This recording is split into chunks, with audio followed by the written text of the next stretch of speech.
and Someone to Love. Bonafide. Bonafide, the first album. Because you ain't Bonafide. That is an old brother we're out there reference. There are two white people who watch this podcast who understood that. So Jon B, he was one of those singers. We didn't know he was white until the music video when because we just thought it was a duet with, who's that duet with Babyface? I don't even know. It sounds good though. And then you saw the music video and he's like, I think he Puerto Rican. I think that was the first phase of people saying, I think that Jon B's Puerto Rican. Then I think they was like, I think he biracial. Like he mixed. Then I think they just saw him say, I'm white. And then people had to accept that he was white. Yeah. There's a dude who I work with at Citibank who I used to tell all the time, you look like Jon B. And he'd be like, what? And I'm like, you look like Jon B. And he didn't get it. And I'm like, go look up Jon B and you look exactly like him. He also so the dude actually ended up, like, he went to McClure North. And I'm like, you went to McClure North, you don't know who Jon B is? Like, I'm like, that's, for me, Jon B is a dude from North County who went to McClure North. And that's why he's able to pull this off. Yeah, they number black girls. He dated black girls because who else was he supposed to date? That's who lives in his neighborhood. Is it McClure North or is it McClure? Because McClure North, he can kind of pocket himself off in the 90s and still kind of be around other white kids. If he went to McClure, though, I know some white guys went to McClure that would give us all a run for our money. Either one. Well, we can either one can work. Like either one can work. Just very, like I said, at the end of the day, he was the white kid that went to Jennings. I'll allow it.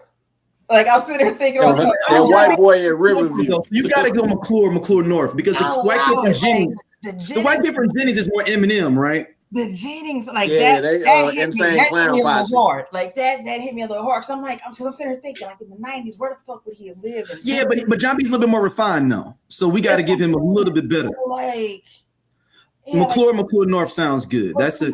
McClure North, like I said, like the Jennings, not a bad idea, but it's like, where the fuck did he live? Like he was on there's a borderline that made him not be able to get into the other district. He lived in Country Club Hills. Like that part. Like he was way down. He was way down Gym Station Road, down by 367. Like he was way down. Like he was off Schweitzer. or is Jon B the white kid that went to VAP? No. That did DSEG the opposite way. Nope. Went to the city school. Mm-mm. He went to the city school. He grew up in Webster Groves, but he went to VAP. So there's the possibility of the magnet school connection. But like, so again, for him to be able to go to VAP, you had to be able to go to a magnet school. So you were able to go to DSEG that way, right? Because their neighborhood schools, you wouldn't got bussed in. So to that point, nigga would have took a cab or some shit to get there. So the no and yes, because you can't, he has to have people in his neighborhood. Like there has like, for Jon B wouldn't have been just only around black women at school. Like they had to be around him somewhere. So that's what puts him in North County. Yeah, he's got to be North County. Pattonville. What about Pattonville? Yeah, he stayed in Bridgeton. You know, he stayed in Breckenridge Hills, like cut off from Bridgeton and St. Anne. Yep. He'd be at the plaza every weekend. I'll allow it that he was off the Rock Road. And he went to this plaza. And he worked at Sam Goody at the mall. I'm thinking that he was off the Rock Road. Possibly went to Pattonville. He was too far down St. Charles Rock Road though to be able to go. What's the school? Rittner. He was too far down to go to. Couldn't go to Rittner and up at Patton. We'll allow it. Well, Pattonville is an option, but he's absolutely North County. Yeah, he's North County. Absolutely North County, and he had to take 270 to get home. Like I said, you wasn't just no 170 kind of guy. You was on 270 North County-ish. So again, it was the black girls that were not only in your neighborhood, on your bus, but also at school. So you didn't have a choice but to be in or surrounded by black culture. So it wasn't it wasn't forced on you. You didn't force yourself into it. This is what you saw. This is what you were around. And that's why it was easy. It made it, that's just what it was. You were able to easily navigate in that space. Like it never felt like Jon B wasn't supposed to be there. Yeah. Right. It never felt like he's not supposed to be here with us. But I mean, oddly enough, same thing with Robin Thicke and his daddy, Alan Thicke. Well, I mean, I don't think we didn't find out about him until later. But even with Robin Thicke, it didn't feel forced. Like there's some people who you're like, okay. All right, so we jump into Cool Relax. The first joint is joint Shine. He produced most of his album too, actually, which is a little bit different than the previous album, Bonafide. Babyface was helping out. No, Jon B produced most of that album too. I take my bad, Jon B. So Shine, nice, cool song to Jon B to come out to. What did everybody think about the joint Shine as he kind of to intro this album? I thought it was a smooth intro because I was like, okay, because we had the single was already out, so I was like, let me peep how this album is. I like how he came with it with the intro. That's how I always judge an R&B album off how the intro is. Yeah, how you gonna start this album out? This is how is very, very key because it's like, oh, you gonna do this to me? Okay, this is what we doing. All right. You gotta set the tone. You gotta set the tone. Boy. You gotta set the tone. Got to. And that's what it's all about. What about you, Stacey? Yeah, to that point, like you said, setting the tone. So I've already heard your music. I've already heard the first album, Someone to Love, Pretty Girl, which is way more explicit than I remember. But I've already heard this, so I'm looking forward to this next album. And so you play it, and you're like, okay, all right, well now, okay, we on to something. What happens next? What's coming up next? That's it. And then next up, he has another joint with nice. I like that this album had a lot of good mid-tempo joints. Because sometimes I think some R&B people try to have too many like up-tempo joints. Like, okay, you're not a high dance artist like a Usher or Chris Brown or something. Why do you have all these super up-tempo songs? You're not going to be dancing to these. You know that, right? You don't do that. So I like that he has mid-tempo songs, like stuff you can groove to, but it ain't.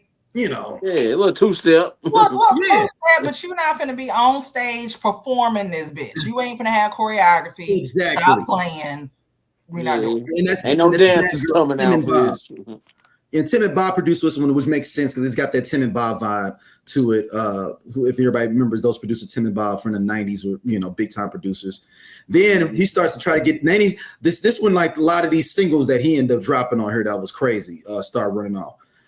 Don't Say is the next one. That was the first single. Mark Nelson actually wrote this. If nobody knows, Mark Nelson was one of the original members of Boyz II Men. And then he went into the group As Yet. Yeah, I say he was in As Yet. And I mean, don't you say? I mean, that song made you like, oh, okay, look, okay, Jon B, you ain't your first album wasn't on no bullshit. I mean, your first album was straight. Yeah, you doing all right. You start scratching like, all right, well, shit. Like no sophomore slump here. Yeah, no, this don't look like a sophomore slump here. You 3 songs in. I see what you're doing. I ain't getting no skips. And we 3 songs in, brother. All right. And it's the single, so I know this one. Then you go into They Don't Know. I mean, a top 10 classic in a motherfucking black barbershop. Yeah.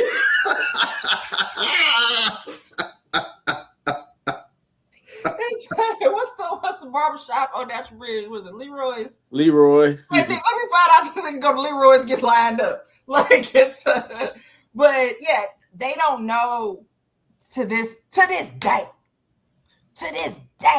That song is it's classic. How niggas was calling in to the quiet storm at night, dedicating it to women. Like I just want to sing this to my girl. With that Jon B, they don't know. I just need her to know. You know what I'm saying? Don't listen to what people say. You know what I'm saying? They don't know about what about me and you. You know what I'm saying? So go ahead, Doc Love, you go ahead and play that They Don't Know by that Jon B for me. So for my girl Keisha, she listening. So no. Doc start asking follow-up questions. So you're gonna be so. I mean, what happens for you, your girl, to think that they don't know? Like, well, well, you're like, well, they don't know. Like, you know what I'm saying? Like, just like, Valentine's Day just rolled around. You know what I'm saying? Like, she feel a certain way. She feel because I didn't buy her anything or take her out. That What'd you do for Valentine's Day? But what was you doing on Valentine's Day? You know what I'm saying? Like, I had to work.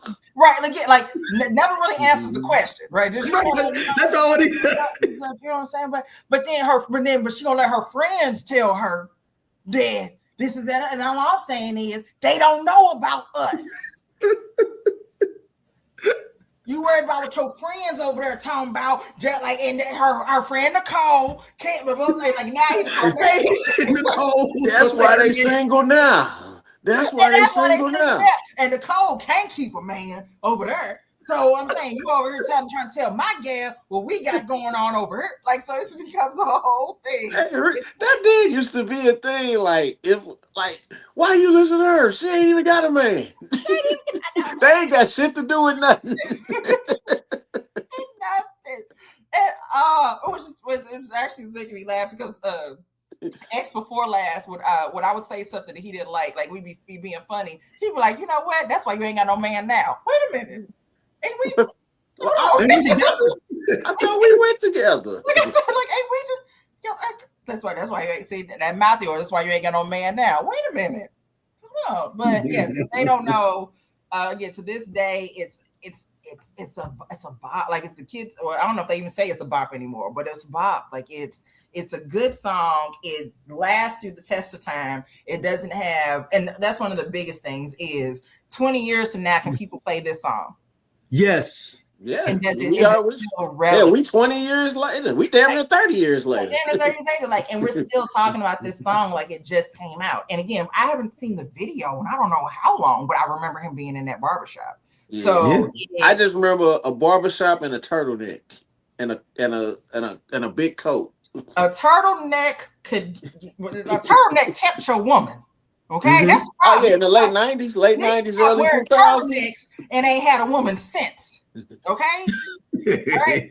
A turtleneck is what kept your woman with you. All right, a turtleneck kept her, and it's essentially as a light, like a light color, a white beige cut with turtleneck. Carl Thomas. Mm-hmm. Yeah, I mean, put on a turtleneck and get your woman back.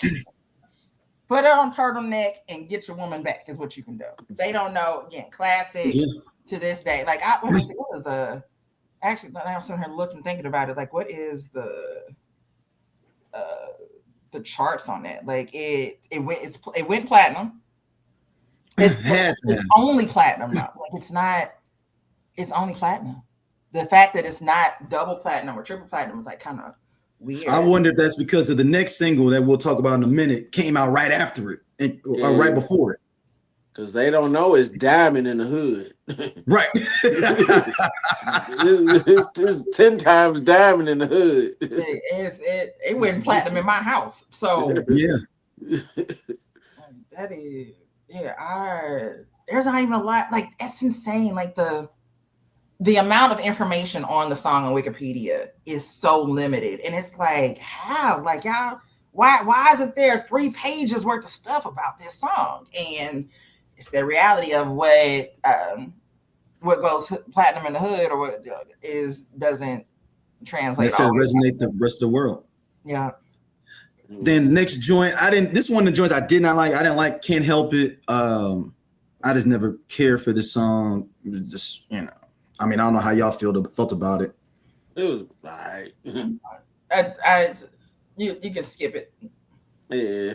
Yeah. And then he gets back on track. Cool and Relax, the album, the title of the album track. Yeah. Love this song. Love Cool and Relax. Love it. Like, it's just a laid back vibe. As the kids say, it's a vibe. It's a slap. It's the writers and the production on it as well is where that is what helps. The Umar fucking did it, which is fucking Raphael Sadiq, fucking Q-Tip, and Jay Dilla.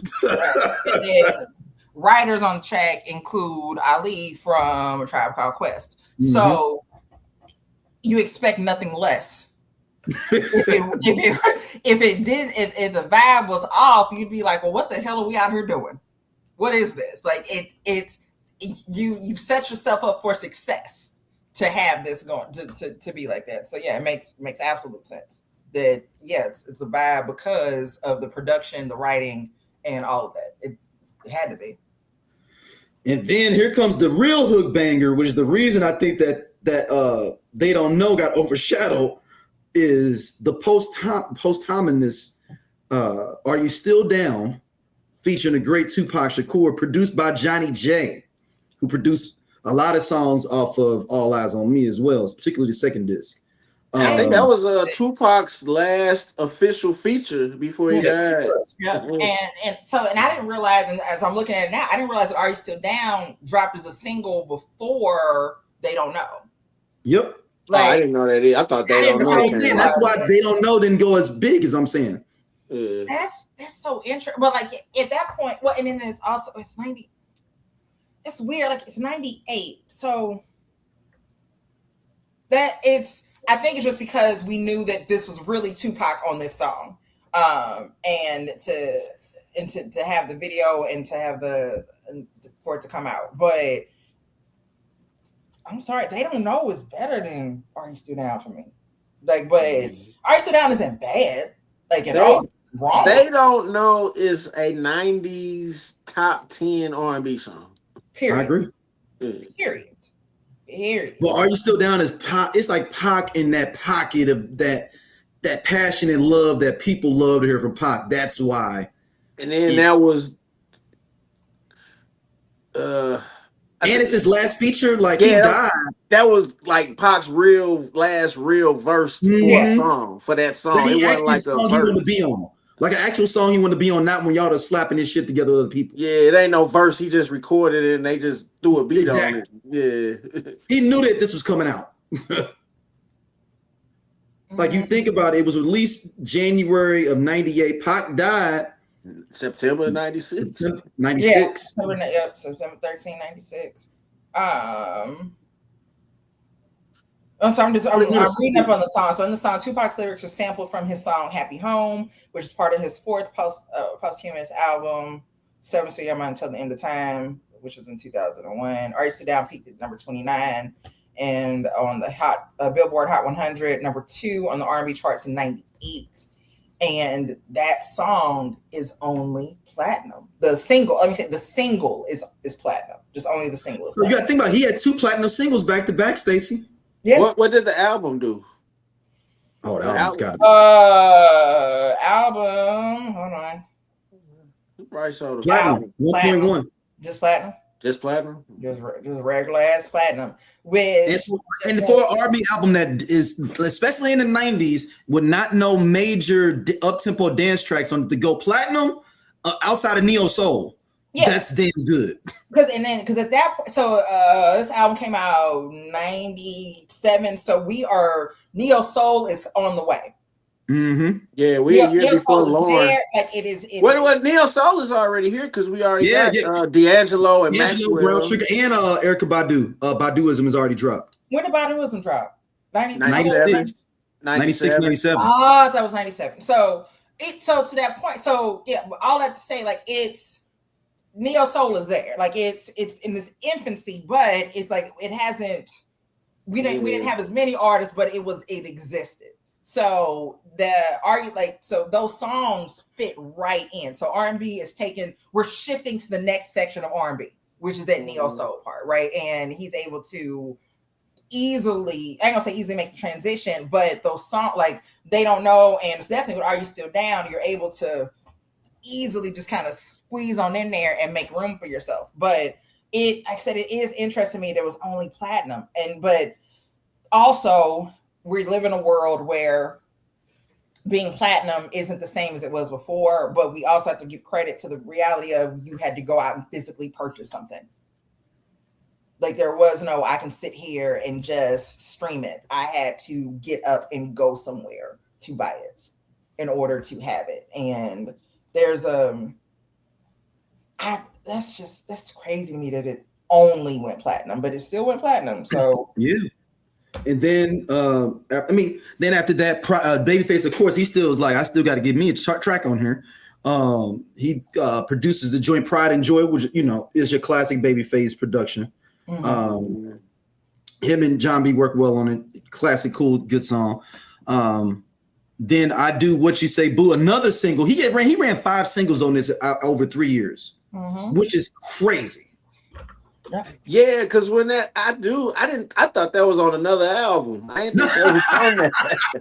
I thought that, I was like, oh damn, he got a new song, he got a new album coming out. And they were like, no, it took so long to come out, so it didn't drop as a they don't know it was March 17th of 98. What You Say, Boo ain't come out till September. So you took the rest of the spring and the summer off.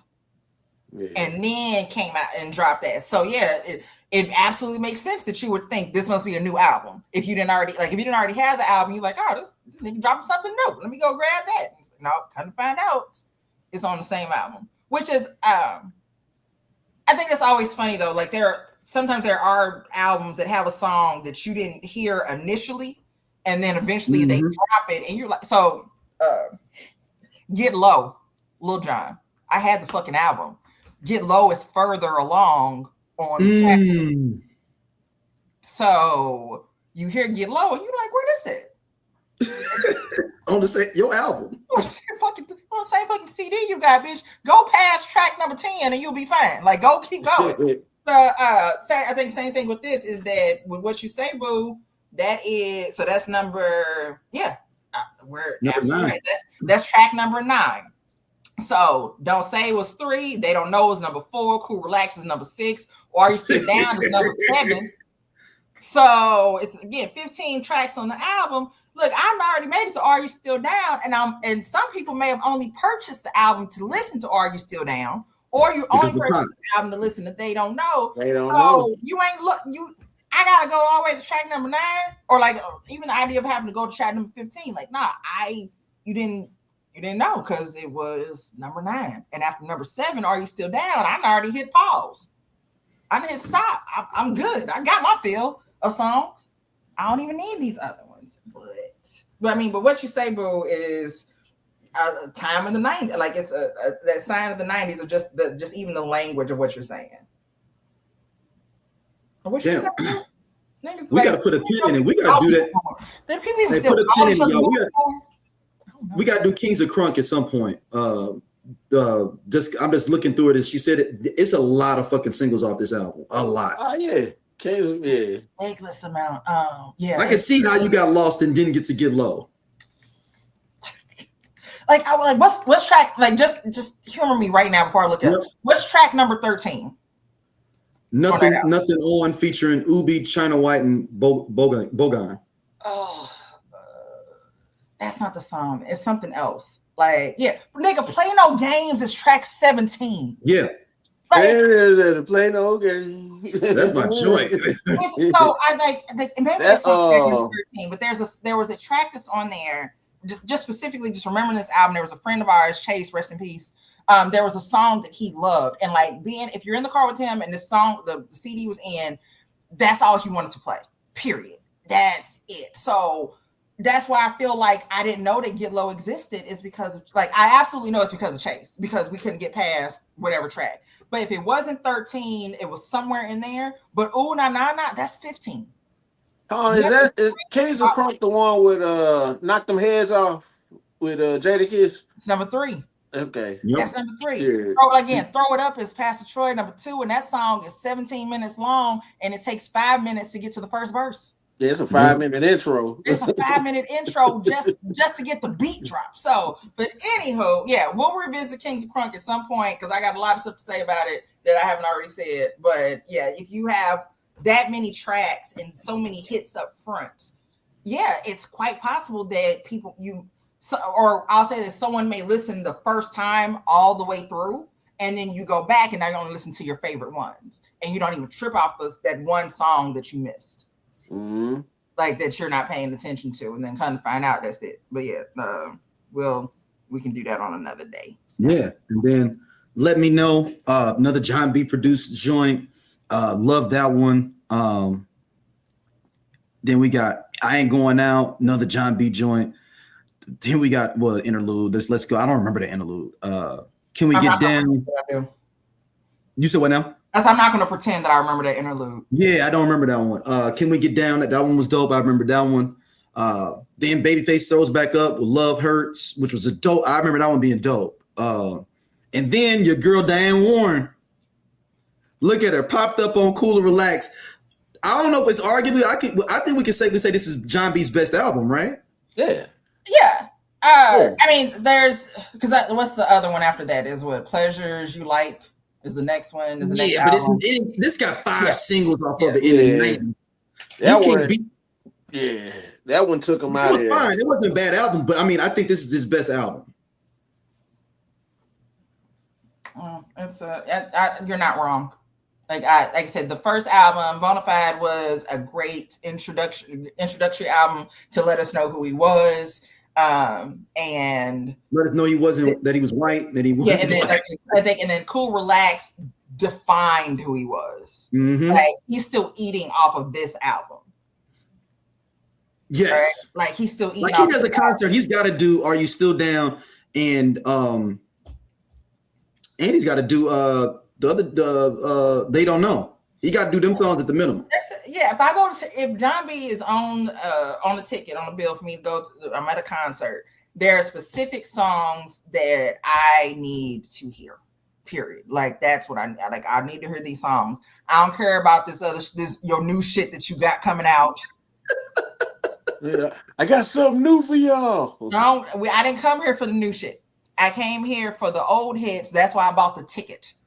I came here. I really only came here for you to sing "They Don't Know," and I can go home. Let's just keep it 100. That's really why I'm here. But I got to hear "Someone to Love." Yeah. What's except the first album, "Someone to Love" is good. Pretty Girl too on there. Pretty Girl. Pretty Girl. Again, to go back and listen to Pretty Girl and realize, wait a minute, what did he say? I never really tripped off the lyrics to Pretty Girl. Look them up. Just all I would say is just look them up. Like you like it. It is filthy. It's a fucking filthy song, and you just don't like it. Like you just don't realize. But, I mean, he started off before the music. He just say your lips. Your smile. Before the music even come on. Yeah. Your lips, your smile. He said, "I wake up wet thinking of you." Yeah. So again, your lips, your smile, your tender kiss. Oh, thank you, babe. I wake up wet thinking of you. Now wait a minute. This conversation. They said, "I'll make you come through the night." Okay. This conversation has taken a turn, young man. This conversation has taken a turn. 12-year-old me was just thinking he just like pretty girls. Yeah. So that's what I'm saying. It's like to listen to it later in life. Is at the time you singing along, but you're not really singing along. You get like it. It seems like a sweet song. Again, your lips, your smile, your tender kiss. Oh, sweet. No, no. This is filth. It's filth. It's smut. And something kind of amazing about this is he dropped these albums back-to-back years. Yeah. Damn near. Like he recorded them back-to-back years, damn near. Mm-hmm. Wow. No, I've never seen Jon B in concert. I think "Someone to Love" is on one of the. It's on the iPod. On the iPod. I've been saying I just heard it the other day. It's on the fucking iPod. It's I just always like this Jon B album. It's just a cold album. It was smooth. Like that and that Joe album around that time. Oh, you talking about the All That I Am. Yes. Oh my God. All That I Am. Joe album is bad. Ooh. All That I Am is an amazing album. I think that's the title track is beautiful. I think the title track is beautiful. I think All That I Am is the only Joe album that I owned. Yeah. Ooh. Because hey, this cool ass Scott from the I Love 90s Music Podcast. Hit that subscribe button right now. Like it. On the SOLC Network, you finna get all the real deal on the 90s, the 2000s, and the splash of that 80s. Do it right now, man. and I'll be your friend.